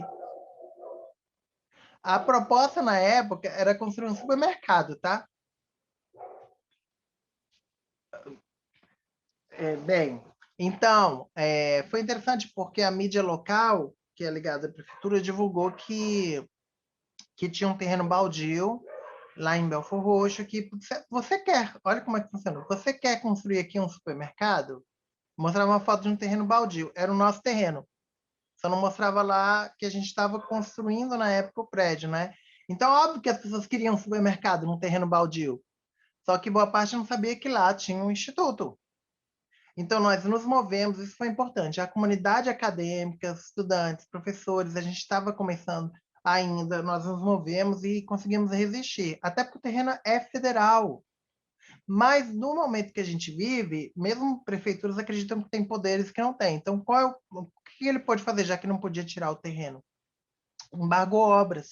Então, a gente poderia ter um campus muito maior, a gente não conseguiu expandir nossas atividades, já era para termos graduação, pós-graduação, a gente ainda está lutando com isso, porque a prefeitura não permite que a gente faça obras, porque não quer um Instituto Federal ali. E começou uma campanha, aliás, um centro de educação pública gratuito de qualidade, né, na Baixada. Uma campanha assim, desde que a esposa do prefeito foi eleita deputada federal, foi uma das mais votadas daqui do Rio de Janeiro, começou um projeto de fazer ali o Hospital da Mulher. usando parte do nosso terreno. Aí a gente falou, ótimo, nós apoiamos a saúde da mulher, a política para as mulheres, mas por que tem que usar o terreno do Instituto? Que a gente não pode nem fazer a obra e a gente precisa do terreno. As pessoas acham que a gente dá aula numa sala de informática, por exemplo. Elas acham que está suficiente e a gente tem que prestar atenção nisso. Por exemplo, com essa infraestrutura da minha casa que eu estou usando, que eu não estou recebendo adicional, de luz, de energia, de internet, de usar o meu equipamento, o computador quebrou, o notebook não está funcionando, tudo dando aula pelo celular, que é suficiente para o que eles querem. Ou então, o prefeito queria tirar a parte terreno, como se a gente não precisasse de uma estrutura para ter cursos, para fazer pesquisa, para fazer extensão, porque não interessa a ele. E nós existimos, mesmo sendo direito ao terreno. Veja o ponto que a gente chega. E aí que vai ser o principal, que tem a ver com essa pergunta. Para que pensar moda e economia criativa? Ele conseguiu se aliar aos vereadores e aprovou uma lei que já foi derrubada pela Justiça, que pegaria parte do nosso terreno, porque o argumento que nós fazemos coisas que não são úteis para a comunidade. Isso é interessante, porque o campo só surgiu porque teve um estudo, né, prévio. Não são úteis. Por quê? Porque nós trabalhamos com economia criativa. E aí tem um vídeo muito didático de um dos vereadores, que a maioria, eu acho que só um vereador da Câmara de Vereadores não votou a favor dessa lei, que foi derrubada. Mas um que falou em vídeo, ele falou assim, gente, é um absurdo ter um Instituto Federal aqui que ensina essas coisas, que ensina moda, que ensina essas coisas de criatividade. O morador da Baixada tem que aprender a ser pedreiro e servente. Não é útil para o morador da periferia, né, estudar essas coisas assim, de criatividade, de moda, de empreendedorismo, artesanato, design, audiovisual, porque ele tem que ser pedreiro e servente. Ele falou isso, tá? E mais, ele conclui assim, e eu não vou pôr nunca meu filho nesse instituto, porque lá eles fazem formação docente com diversidade. Onde que eu vou pôr o meu filho para aprender com coisa de moda e coisa de diversidade? Inclusive, eu coordenava o curso de formação docente para diversidade. Então, nós somos extremamente perigosos para essas pessoas. Infelizmente, muitos apoiam, porque ainda querem que, quando a gente pensa moda, quando a gente pensa de uma forma mais inclusiva e crítica, já incomoda, tá? De forma geral. Imagina na periferia, onde as pessoas esperam ainda que as pessoas sejam pedreiro e servente. Então, basicamente, é sobre isso.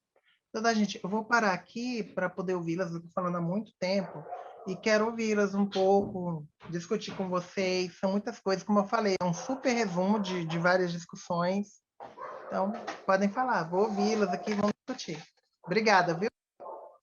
Professora, nós que agradecemos imensamente a sua disponibilidade em estar conosco aqui nesse sábado, né, nessa manhã de sábado. Infelizmente, nosso tempo está super estourado. A professora Valesca Zanello acabou de entrar. E, enfim, eu não sei se alguém quer ir ao banheiro, tomar uma água enquanto a gente vai encerrando, mas eu tenho certeza absoluta que essa aula foi fundamental, inclusive para as pessoas que estavam com dúvida em relação à questão do tema, né, da temática, porque nós vimos aqui no chat que várias pessoas disseram que nunca tinham pensado na moda por essa perspectiva, e quando surgiu essa discussão dentro do nosso grupo de pesquisa, a professora Marilda, que é a nossa coordenadora, falou uma coisa que é muito verdade, né? Não há nada nesse mundo que talvez diferencie mais do que a moda, né? A moda diferencia mulheres, dos homens, das crianças, do rico, do pobre. Então, olhando e vendo, a gente já consegue, pela moda, ver, né, essa diferenciação. Então, eu tenho certeza que a aula foi muito proveitosa. Eu não sei se alguém gostaria de abrir o microfone rapidinho, nós não temos muito tempo para perguntas. Já vamos deixar aberto o convite, caso a professora possa voltar conosco em uma outra oportunidade. Enfim, e aí eu gostaria que, eu não sei se alguém quer fazer alguma pergunta, mas se não quiser, para a senhora dar a palavra final e, de repente... Eu vi uma pergunta aqui, porque como eu estou no celular, aparecem algumas perguntas. Eu não sei se teve uma pergunta antes dessa, mas alguém perguntou sobre moda e tecnologia de gênero, né? Que eu acho que é interessante. Isso. A moda também é uma tecnologia de gênero, então há uma diferença? Essa é a pergunta. Tá, então eu vou responder essa. Com certeza. Quando a gente trabalha as tecnologias de gênero, inclusive, ai, que bom que a Valesca entrou, hein, Valesca? Porque eu indico muito que o seu vídeo, você trabalha a questão na disciplina de História, sobre ensino, sobre os livros didáticos como tecnologia de gênero, que é aquela conversa que você fez com a companheira lá da História. É muito bom. Saiba que eu estou há alguns semestres passando para os alunos da pós-graduação em História lá da Rural, viu? Que é muito legal, querida. Bom te ver. eu te ver também. Então a gente está integrada, tá? Olha Com só, mas certeza. sim. Então muito interessante, porque óbvio, né? Quando a gente fala de tecnologia de gênero, não vou entrar muito aqui nas autoras, mas tipo, quando a Dona Haraway e outras autoras vão pensar essas tecnologias, entra em geral a gente fala da propaganda, né? A gente fala da educação, do livro didático, eu acho fantástico. Da moda, obviamente, também. Só que essa tecnologia de gênero, é isso que eu falei, a gente tem que perceber a moda como uma tecnologia de gênero que tem um viés regional, tá? Porque, por exemplo, quando a gente fala assim, Nova York, as pessoas não percebem que é regional, tá? Estados Unidos é regional. Mas quando eu falo assim, a moda feita na Baixada, é a moda feita em Brasília, as pessoas veem como regional. Isso é interessante. Porque faz parte dessa construção também de imagem, de quem constrói essa imagem, tá? Que tem a ver com a coisa da colonialidade do pensamento. Então, sim. Jaque. Oi.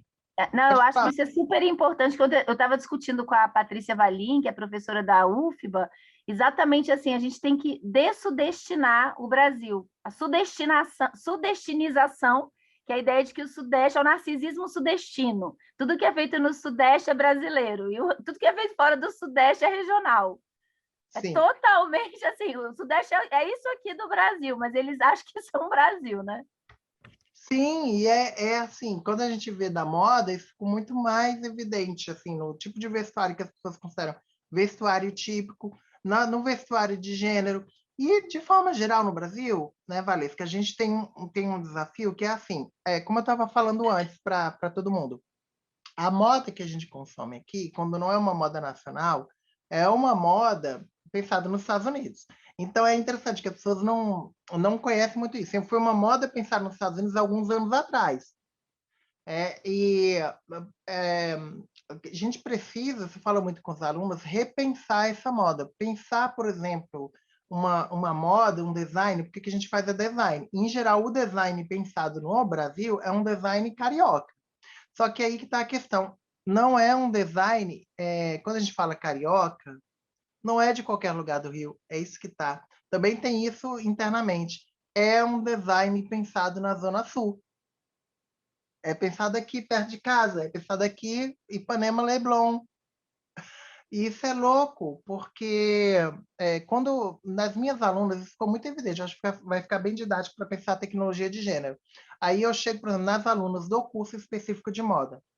Elas chegam assim, com uma proposta de vestuário, de sapato, do que seja, de objeto, né, de moda, que é assim, eu olho e vejo, mas amiga, para que você vai querer fazer uma coisa que a Calvin Klein já vende?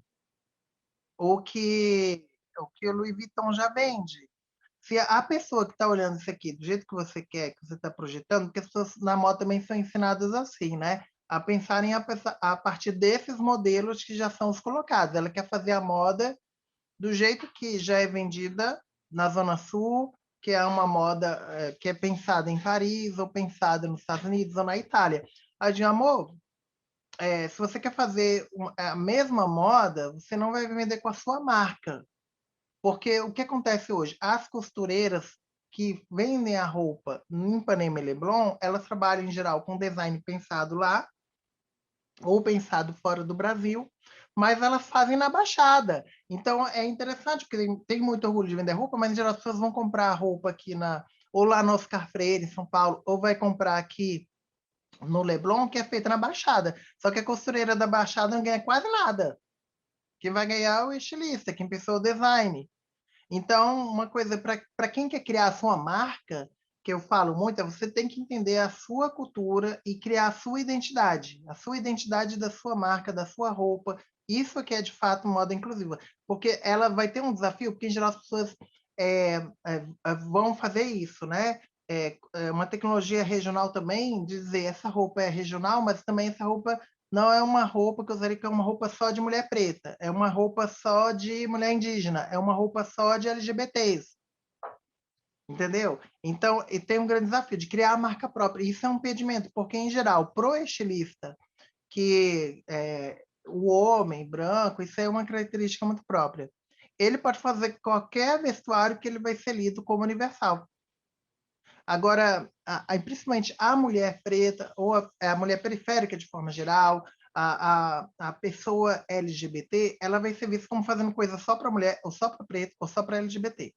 E aí, muitas vezes, não tem essa abertura de mercado. Então, é uma tecnologia de gênero, óbvio, tem um processo educacional, mas mais do que isso, reverbera estereótipos e firma também lugares dessas pessoas. Então, o grande desafio é, assim, ocupar esse território, conhecer essa história da Baixada, que eu estou falando, né, das minhas alunas, no caso concreto, entender esse lugar da periferia do Rio e como a gente consegue subverter a partir desse lugar que não é visto, que não é o que é vendido, que quando vende esses símbolos, em geral, as pessoas compram de forma estilizada e compram feitos não pela pessoa que está pensando que conhece a identidade, mas situações que vocês já devem ter vistos, que são erros bem crassos, assim, básicos da indústria, quando, por exemplo, pegam um símbolo que não conhecem e colocam como assim uma marca.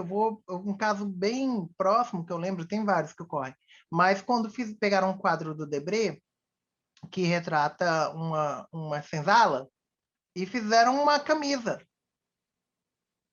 para falar que era uma moda histórica, inclusiva, e tinha uma representação de escravidão na camisa, sem qualquer contexto, entenderam? Então, assim, é desse nível.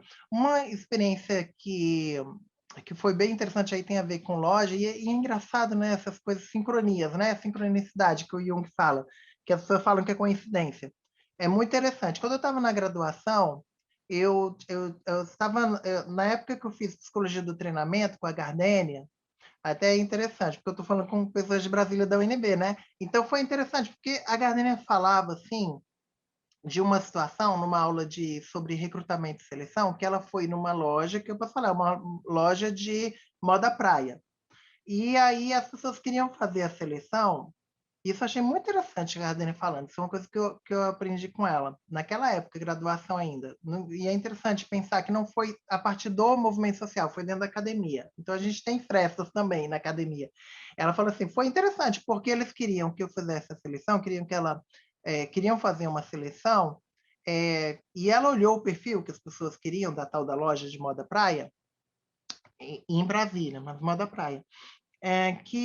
Falou assim, ela virou para ele e falou, mas assim, um perfil que vocês querem, vocês estão trazendo um perfil que é o perfil do seu comprador.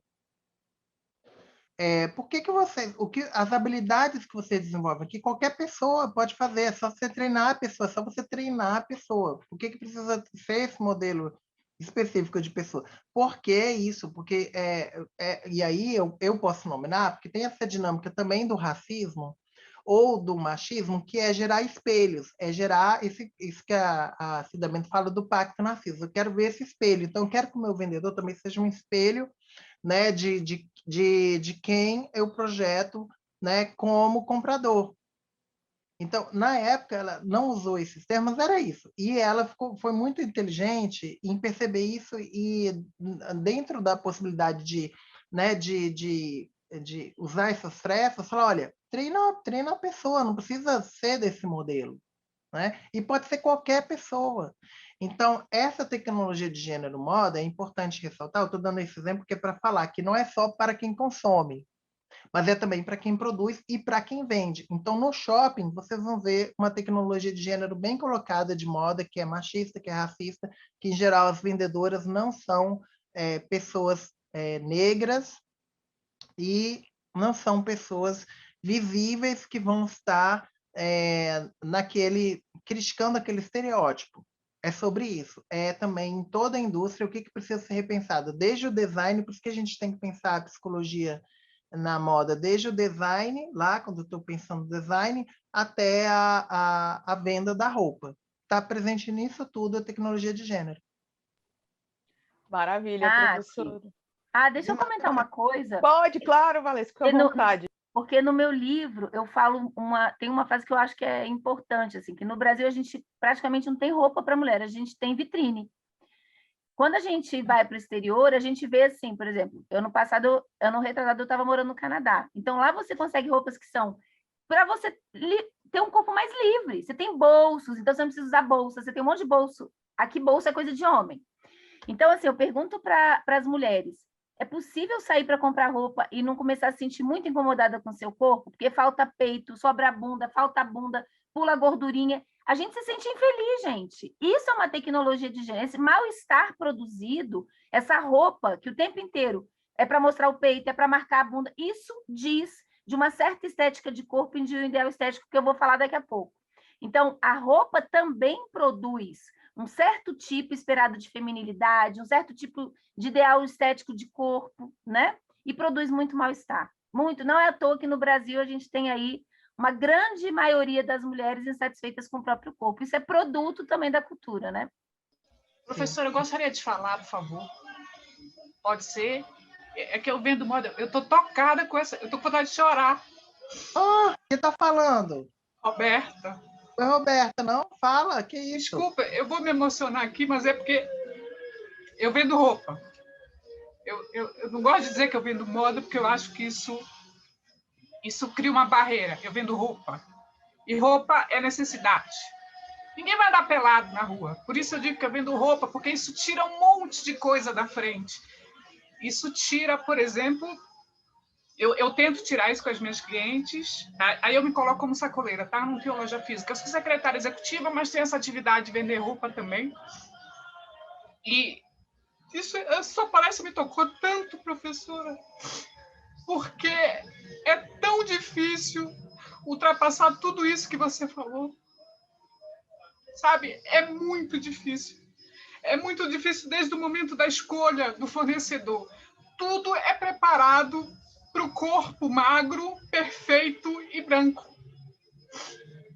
Quando você entrega roupas para mulheres que não são brancas e magras, o trabalho de convencê-las a comprar, de entender que elas podem comprar porque elas precisam, é muito difícil, é muito grande. Porque elas não se sentem merecedoras daquilo. Eu já ouvi de cliente dizer assim, essa roupa não é para mim. Eu, como assim? Por quê? É porque isso aí eu até me culpo às vezes, mas eu não tenho loja física, então eu tenho que mostrar minha roupa de alguma forma. Então eu coloco no Instagram. E eu uso a foto que o fornecedor me ofereceu, né? Que geralmente é aquela perfeição, né? Eu vou colocar perfeição entre aspas. Porque... E aí a pessoa não se enxerga ali porque não é ela. Então é muito difícil. Muito obrigada. Eu estava precisando dessa sua palestra. Agradeço e gratidão por ter trocado e da gente fazer essa troca também, né? Desse tocar, desse trocar. Tem tudo a ver com o que a gente está discutindo. O que você falou, por exemplo, entrou na questão da virtualidade. Vocês têm que lembrar, por exemplo, o nosso desafio de fazer qualquer coisa que a gente faz nas redes sociais, lembra o que eu falei? Até o que a gente produz no nosso conteúdo, ele vai ser lido de forma diferente, ou vai ter mais acessos em função dos algoritmos que são desenhados por pessoas que são racistas, que são machistas. Então, até o que a gente está produzindo vai ser menos visto do que se fosse fosse feito por outras pessoas, né? Por outros corpos. Então, até essa foto, essa imagem, a imagem que é produzida para a gente, que é jogada, faz esse reforço de estereótipos. E menos pessoas nos veem, menos pessoas vão nos conhecer, menos pessoas nos comentam. Então, é um grande desafio mesmo que a gente tem. O Facebook, ele só disse, né, eu nem sei se mudou mesmo o algoritmo, mas ele disse que ia mudar, porque teve uma campanha lá nos Estados Unidos, que eu acho que não lucre com ódio, era no hate for profit, não me lembro qual era o hashtag, mas acho que era essa. E começou a se mover, mas porque teve alguma coisa lá nos Estados Unidos.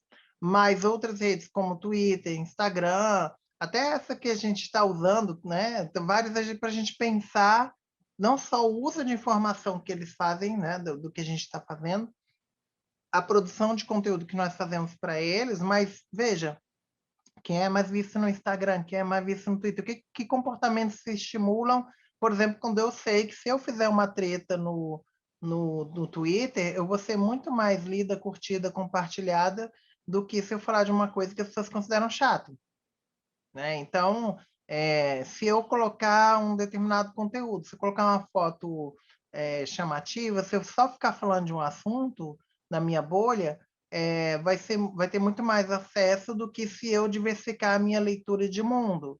Então, isso é estimulado nas pessoas. E a gente tem um papel, Roberto, importante, sim, educacional com a moda, ocupar esse lugar, né? Desde pensar que a costureira tá podendo ocupar esse lugar também, conhecer, pensar, repensar para transformar. Tá? Não sei se vocês pediram minhas redes, eu estou citando redes sociais, acho que tinham pedido. Em geral, eu estou usando muito o Instagram, eu estou no Insta da Jaqueline, que é bem didática, de que é Insta de professora, Insta da Jaqueline. Estou no Instagram, no Twitter, Jaqueline J. SUS, J mudo SUS. Eu estou agora falando assim, fica mais didático. Eu defendo o SUS, vivo o SUS, Jaqueline J. SUS. No Twitter. Em geral, são essas. Eu tenho um Face público no Facebook, mas quase não estou usando o Facebook, porque, sinceramente, desiludida com o Facebook, que é o Face da Jaqueline, tá? Mas estou quase fechando o Facebook. É mais fácil vocês me acharem no Instagram e no Twitter, tá? E depois Tá eu passo ótimo. a Renata direitinho alguns conteúdos, coisas que tem a ver com o que eu falei, alguns materiais. Já passaram um artigo, né?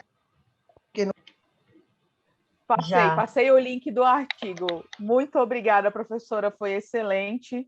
Muito obrigada mesmo. Acho que esse depoimento da Roberta veio ainda para fechar com chave de ouro, para nos mostrar que esse curso de formação, para que ele veio, para que ele serve, né? Porque nós estamos na terceira edição do curso de formação de liderança feminina do Lidera. A primeira edição nós fizemos com recorte só Distrito Federal, alunos do ensino médio da rede pública do Distrito Federal, era presencial. Ano passado nós tiramos, né, como tinha que ser online, tiramos o recorte do Distrito Federal, então mantivemos alunas do ensino médio, mas do Brasil inteiro, e dessa vez nós testamos abrir em geral, e enfim, nós temos um campo mais de várias idades, né? E eu acho que esse depoimento da Roberta veio muito a contribuir com a importância da gente debater temas desse tipo, né? Esses temas. Então, eu agradeço mais uma vez, nós estamos abertos, tanto o Lidera quanto o DP, né? Espero que seja a primeira de muitos do nosso contato aqui com o Lidera. E eu vou, gente, aproveitar para já passar a palavra para a professora Valesca Zanello, né, que já está aqui conosco.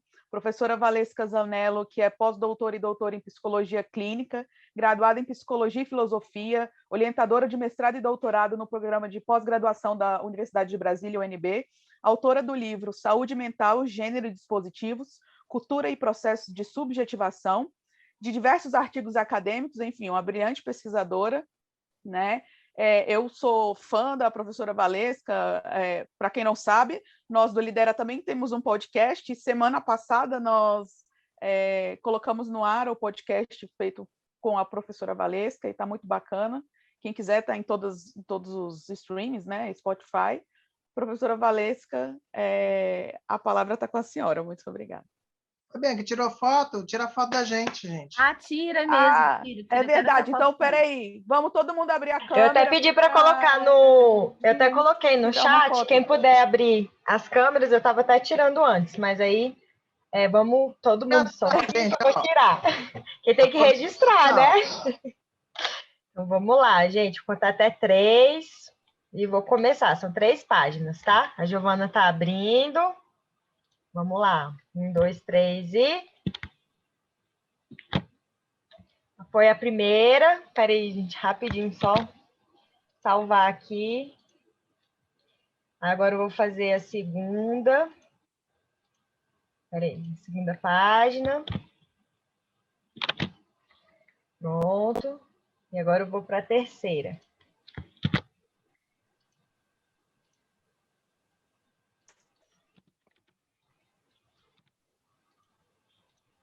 Aí. Oi, gente. Obrigada. Beijo, gente. Beijo, Gente, Valéria. obrigada, Beijo, Jaqueline. Jaque. Beijão, querida. Bom final de semana. Arrasantes.